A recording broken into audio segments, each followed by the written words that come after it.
Good evening, guys. So, tonight we are going to talk about weathering, erosion, and deposition. Believe it or not, this is my third time recording right now because my computer keeps freezing up and doing silly stuff. So, hopefully, it works, but I'm just going to jump right in.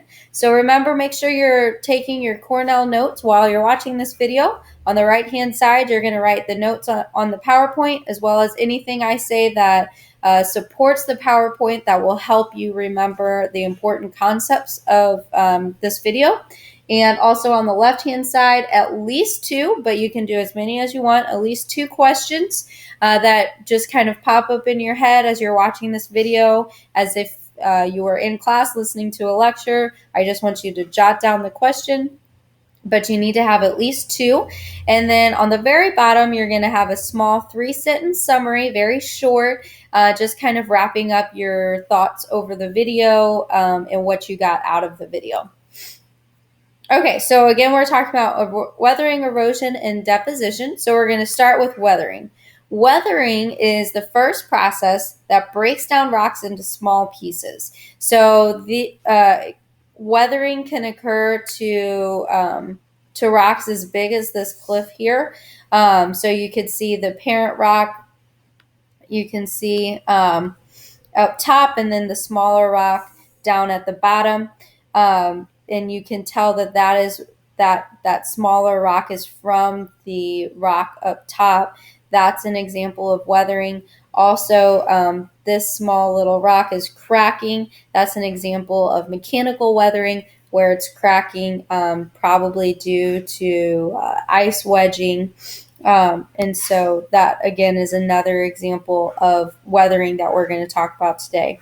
So mechanical weathering produces physical changes in rock. So remember, physical change doesn't change the actual composition of rocks. It just breaks it down into smaller pieces. It's still, if limestone is breaking, it's still going to be limestone when it is already broken. So there are some examples of how mechanical weathering occurs. So the first one is ice wedging. Ice wedging is when basically water seeps through the cracks of rock, and what will happen is that water will freeze. If the temperature gets low enough, that water will freeze, and when water freezes, it expands, and when it expands, it will crack and then fall off, basically break off. So pressure release causes the rock to expand, crack, and then leads to exfoliation. This picture right here is a great example of exfoliation. So I don't think it will do it. That's okay. So exfoliation is the process where layers of rock gradually break off. So you can see here in this photo that the rock is breaking off. And since it's on a slope, it's able to slide down.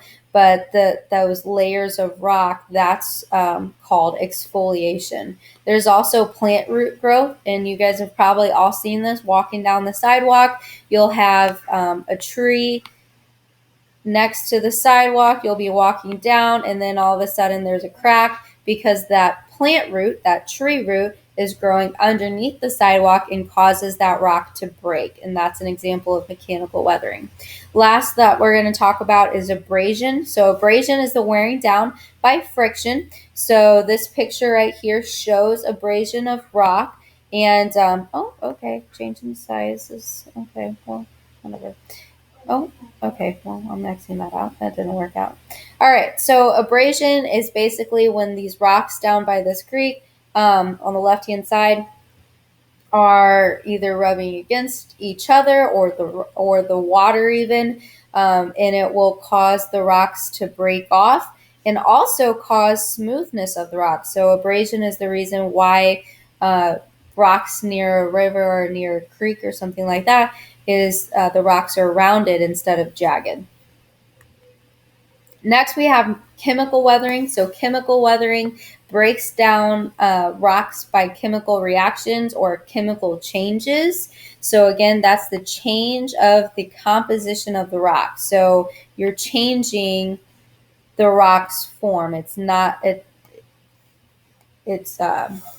you're changing the chemical composition or the chemical structure of that rock. So an example of these chemical weathering, first we have this rock here on the left-hand side. So we can see that oxidation is occurring and we have some rust forming on the side of the rock. So that's one example. And I also want you to take a look at this cave right down here. Oh. And well, I guess it's not gonna, that's okay. This cave right here, I hope you guys get to go see a cave this summer, but because they're just awesome landforms. But that's actually formed by chemical weathering. So what happens is carbon dioxide in the atmosphere mixes with rainwater, and that rainwater becomes slightly acidic. And then when it falls to the ground, it seeps through, it infiltrates the ground and becomes groundwater. Well, eventually that groundwater will dissolve and erode away limestone underground and cause these awesome caves.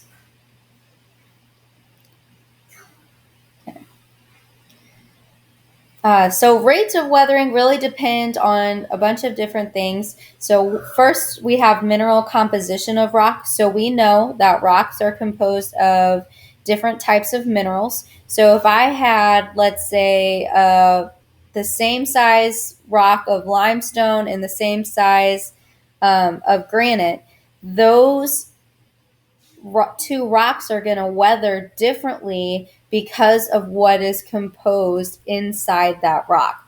Also, the surface area of the weathered rock. So if I have more surface area of a rock, it's going to weather faster than if I have less surface. If it's, if the rock has already been exposed to, if it already has cracks and whatnot, it's going to weather a lot quicker than if it was just one solid boulder.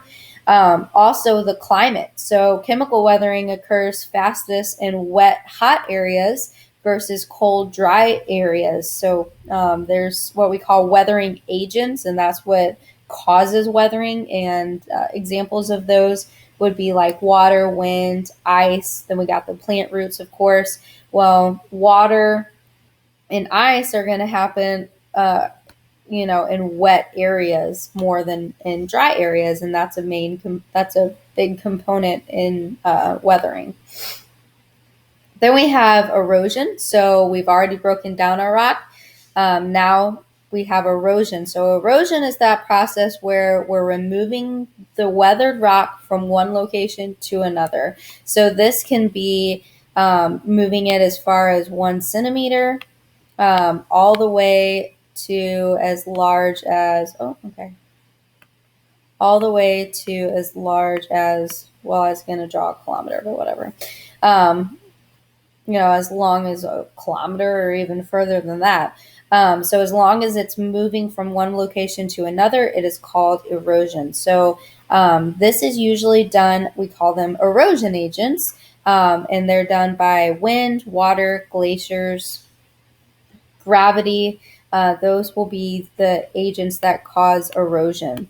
So erosion are these, these pictures right here are all kind of examples of what erosion allows us to see. So the first one, we have the Painted Desert of Arizona, where you could literally see the rock layers. I could pick them out. And so that's caused because at one point it was a solid sedimentary rock, and then due to erosion, so the carrying away of that rock, we're able to see the different layers and the different materials of each layer in that sedimentary rock. Also, we have the second picture right here. And we also have this awesome picture. Oops. Right there. Oh, it's not going to highlight now. That's okay. On the right-hand side, we have this awesome picture, and it appears that these rocks were just stacked on top of each other, but that's not actually what happened. We have different rates of erosion, just like there's different rates of weathering. And so, what's happening here is there are certain minerals that are more resistant to erosion